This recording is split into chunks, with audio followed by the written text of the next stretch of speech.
The court is threatening to sanction the CC for lying, and Deaton is reacting. John Detton, who is a well-known attorney, explains why the courts have kept finding the SEC guilty of lying. In response to a federal judge's threat to reprimand the CC's lawyers involved in the case against crypto project Debtbox, XRP holders attorney John Deaton has taken to the X platform to protest. The attorneys representing the SEC in the Debtbox case were cautioned by Judge Robert Shelby on November 30 that they face the possibility of sanctions for their role in persuading the court to seize the company's assets through deceitful and false pretenses. The SEC's attempt to get a temporary restraining order was based on allegations that Debtbox was closing its accounts and transferring its funds out of the US. But the SEC chose to ignore the fact that banks were closing Debtbox's accounts. Not only that, but the regulator overlooked the fact that the money went to a credit union rather than an international account. A federal court froze the company's bank accounts in August after the SEC's claim. Judge dismantles interim restraining order after Debtbox proves SEC lied to get it. Judge Shelby, commenting on the new information, said that the SEC's deceit destroyed Debtbox's credibility and rendered the case's proceedings invalid. So the court hinted that it would punish the CC's attorneys. In response, attorney Detton stated that all three courts that have dealt with the SEC in the previous 3 years have accused it of lying.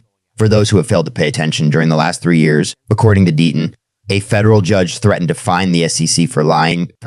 In the case of SEC and Ripple, the attorney representing thousands of XRP holders made the statement that the agency's attorneys are not hesitant to deceive judges. Specifically, attorney Detton brought attention to the subpoena that FSC head rep Patrick McHenry had threatened to send to CC chair Gary Gensler in response to Gensler's refusal to comply with congressional demands. The SEC has never been served with a subpoena, as far as I am aware. Tradition and congressional norms are obviously important to you. He wanted to know what else had to happen before a subpoena could be served. 4 cases where courts rejected the SEC site Ripple Clo. This was brought to light by attorney Deaton in response to Stuart Alderoty's recent tweet.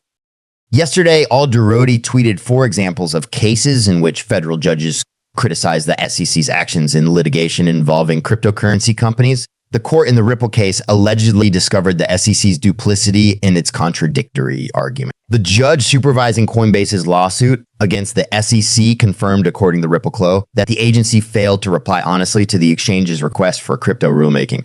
Court rules SEC's inconsistent handling of crypto ETFs as irrational and arbitrary in Grayscale case. In conclusion, according to Alderoty, a federal judge has mandated that the SEC provide an explanation as to why it should not face sanctions for the misrepresentations it made in the Debtbox case. That's been said, XRP could reach $27 after third Elliott wave completion, says analyst.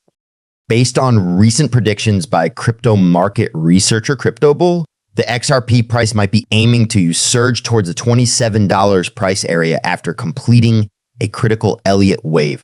Based on their analysis of XRP's price fluctuations over the past month, the expert has come to this prediction. In the midst of XRP's price oscillations, CryptoBull used an Elliott wave pattern constantly. Usually there are 5 waves in an Elliott wave pattern. Using a monthly chart, CryptoBull traced the ebb and flow of the XRP price over the years. Midway through 2014 marked the beginning of the first structure's 3-year run. The first Elliott wave structure is recorded by the XRP price. Noteworthy, in July 2014, XRP recorded the initial wave of this structure, an astounding price run from 379 cents in July 2014 to 28.03 cents in December 2014 was the outcome of the first wave, which lasted 5 months. An enormous 659 growth was indicated by this. Nevertheless, XRP lost much of its first wave gains due to the correction that the second wave provided. From January 2015 to December 2015, this second wave continued for a full year. The XRP price fell to 604 cents once the second wave was finished, but the bulls kept going, building on the momentum of the third wave to propel prices even higher. In January 2016, at a price of 604 cents, XRP started the third wave of its price movement. In May 2017, the asset reached 3,988 cents, a 6,502 rally riding the wave 3 wave. The third wave had ended at this point. Another correction comparable to the one with wave 2 was introduced by wave 4. Because it was mostly a consolidation, this correction did less damage than the last one. With the beginning of the final wave, XRP's price resumed its upward trajectory, reaching a new all-time high of $3.03 in January 2018. The structure of the second Elliott wave. In March of 2020, XRP began covertly mimicking this 5-wave structure according to CryptoBull.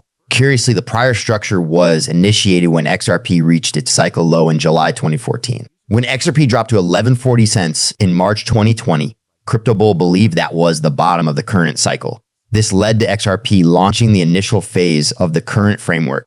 An increase to 19,669 cents in April 2021 was the outcome of the first wave. But as the second wave formed, XRP showed a pullback. Wave 2 of this retracement ended last December when XRP fell below 3,322 cents. According to the analyst graphic, XRP started wave 3 in January and has since made tremendous increases. There is still time for XRP to complete this third wave. And according to CryptoBull, the asset will reach $27 once it does.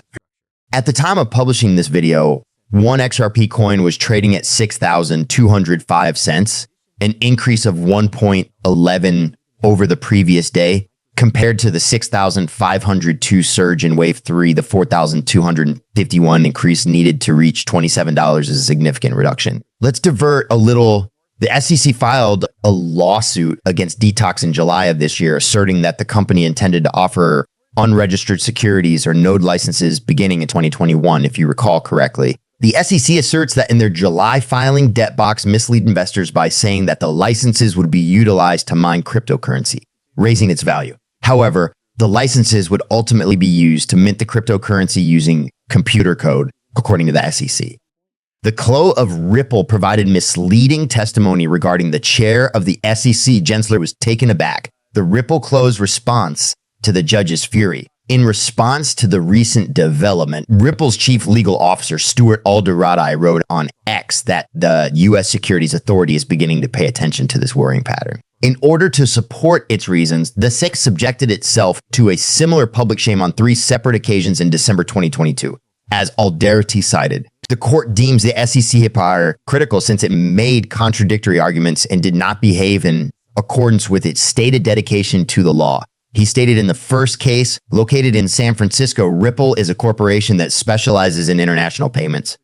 According to Alderodi, the court is in agreement that the SEC did not fulfill its obligation to react in good faith to Coinbase's petition for the creation of cryptocurrency regulations. In reference to the second occurrence, which occurred on June 6, 2023, and included Coinbase. There were 3 separate situations in which Grayscale, the largest Bitcoin asset management, was engaged, according to a report that was published by Ripple CLO on August 29th. The court has decided that the inconsistent handling of identical commodities by the SEC is arbitrary and capricious. The XRP community is pleased with this outcome, as they had been anticipating that the SEC would be further embarrassed in the remaining court trials linked to its litigation against Ripple.